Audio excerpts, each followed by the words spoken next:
सलमान साहब, अभी हम इलेक्शन की बात कर रहे हैं, क्या अभी भी कोई खदशात मौजूद हैं इस ऐलान के बाद भी? मशवरे आपने उंगली ना छोड़ने वाली जी जी। बात। देखिए, दो चीज़ें हैं। एक तो है कि इलेक्शन का ऐलान किया है, ये एक बड़ी अहम पेशरफ्त है, इसलिए कि कुछ पार्टीज़ पे सियासी बुखार सवार था कि जी इलेक्शन की डेट का फौरी ऐलान किया जाए। और मेरे ख़्याल में इलेक्शन कमीशन जो है, ये पहली दफ़ा, इससे पहले शायद ऐसे नहीं हुआ कि वो मुशावरती अमल पाकिस्तान की पॉलिटिकल पार्टी से जारी रखे हुए हैं। कुछ रोज़ पहले भी तहरीक इंसाफ के लोग भी उनसे जाके मिले थे, बाकी पार्टीज़ के लोग भी मिले थे।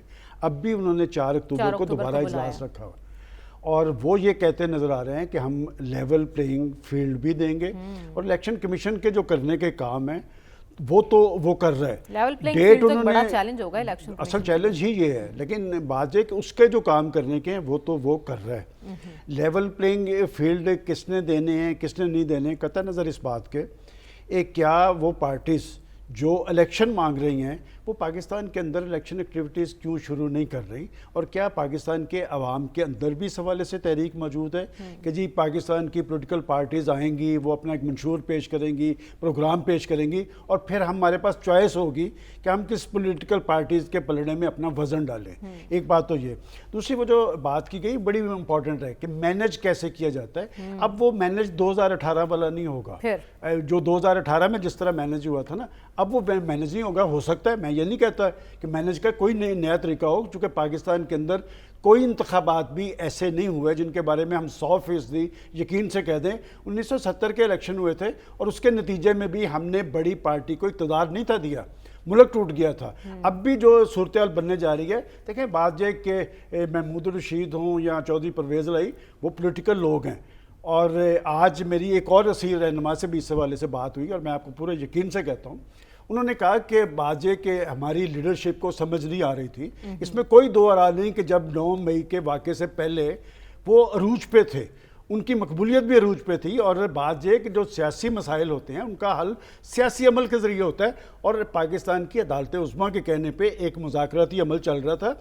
एक उम्मीद और तवक्को बंदी थी कि पाकिस्तान की पॉलिटिकल फोर्सेस आपस में बैठ के आगे की तरफ जाएंगी। 3 नुकात पे इत्तफाक राय हो गया था, असम्बली टूटने पे नहीं था। मैं अब भी समझता हूँ कि अब जब इंतखाबात की बात हो रही है, क्या इंतखाबात पाकिस्तान के अंदर सियासी इस्तेहकाम का जरिया बनेंगे? पहले तो इंतखाबात हो रहे हैं जनवरी में कि नहीं हो रहे? मेरे ख्याल में, मैं पहले दिन से कह रहा हूँ, यहाँ पर हमारे कुछ दोस्तों की राय है, चूंकि उनकी पहले भी राय ये थी कि हुकूमत मार्च से आगे नहीं चल पाएगी, जो चली है और अपनी उन्हें मुआयना मुद्दत पूरी की है। हमें अपना वजन उन्हीं के साथ डालना चाहिए कि पाकिस्तान के तमाम तर मसाइल का हल इंतखाबात हैं, फेयर इंतखाबात, 2018 वाले इंतखाबात नहीं। ठीक है मियाँ साहब, हाथ हौला रखो, यही कहने गए हैं शहबाज शरीफ। आपकी नज़र में शहबाज शरीफ साहब क्या पैगाम लेकर गए, और ये जो जारहाना बयानी अपनाया है नवाज शरीफ साहब ने, इस पर कायम रहेंगे वो? देखिए, एक बात तो बड़ी ठीक की गई है कि अदारों के सरबराहान की बेतौकीरी अदारे बर्दाश्त नहीं करते। Exactly. लेकिन पाकिस्तान की इलेक्टेड लीडरशिप की बेतौकीरी का इख्तियार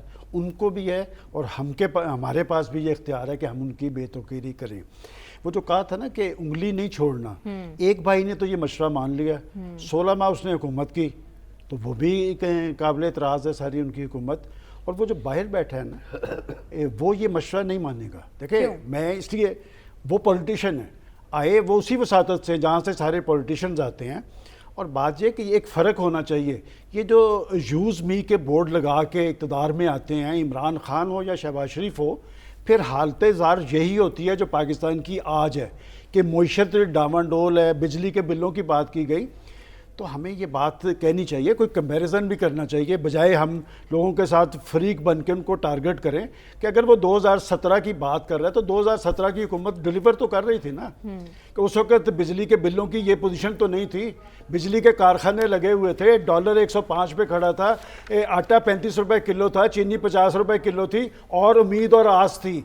लेकिन वो सी पैक का अमल जो लेके, मुझे याद पड़ता है कि मैंने उस वक्त भी कहा था कि सी पैक को इतना ना चढ़ाएं कि इंटरनेशनल फोर्सेस आपको टारगेट करें, और फिर वो टारगेट हुए।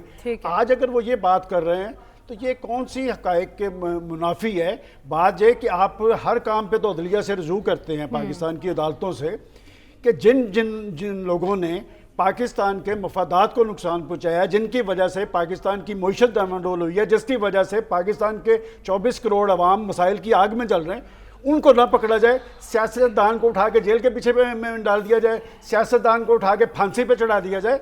ये मुल्क जमहूरी स्ट्रगल के नतीजे में बना था। और मैं आज भी समझता हूँ कि नवाज शरीफ साहब वापस आए इस अपने बयानिए पे कारबंद होने के साथ, यहाँ पर कौमी डायलॉग होना चाहिए। लेकिन अभी तो एक बड़ा सवाल ये भी है ना कि वो वापस आएंगे या नहीं आएंगे। सलमान साहब, आपकी नज़र में वो वापस आ रहे हैं और आकर वो एंटी इस्टेब्लिशमेंट बयानिए कोई आगे लेकर चलेंगे? आप बार बार कह रही हैं कि वो वापस आ रहे हैं।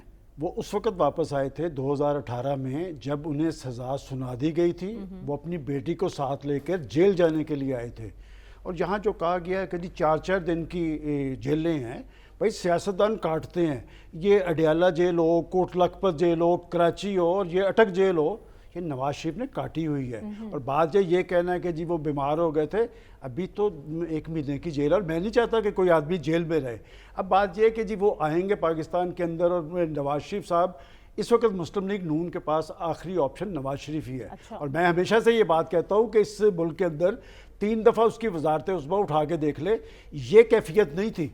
और ये यहाँ पर जो बार बार कहा जा रहा है कि जी 2 ख़ानदानों की हुकूमत, 2 ख़ानदानों की हुकूमतों के ख़िलाफ़ एक तीसरे शख्स को बरसे इक़्तिदार लाया गया था, पाकिस्तान पे मुसल्लत किया गया था, ताकि उन दोनों ख़ानदानों से जान छूटे। उसने पाकिस्तान के अंदर क्या नमूना पेश किया, 3.5 साल की हुकूमत उसकी भी सामने है। आज तो प्रोफेसर भी ये बात कह रहे हैं कि जी उनका दौर भी कोई अच्छा नहीं था, इनका भी अच्छा नहीं था। उसने आके जो नई नज़ीर कायम की, वो तो उन 2 ख़ानदानों ने नहीं थी की। उन्होंने तो आके पाकिस्तान की रियासत पे और रियासती इदारों पे हमले शुरू कर दिए। क्या ये पाकिस्तान की सियासी रवायत है? मेरा ख्याल सबको अपने अपने तर्ज अमल पे नज़रसानी करनी चाहिए।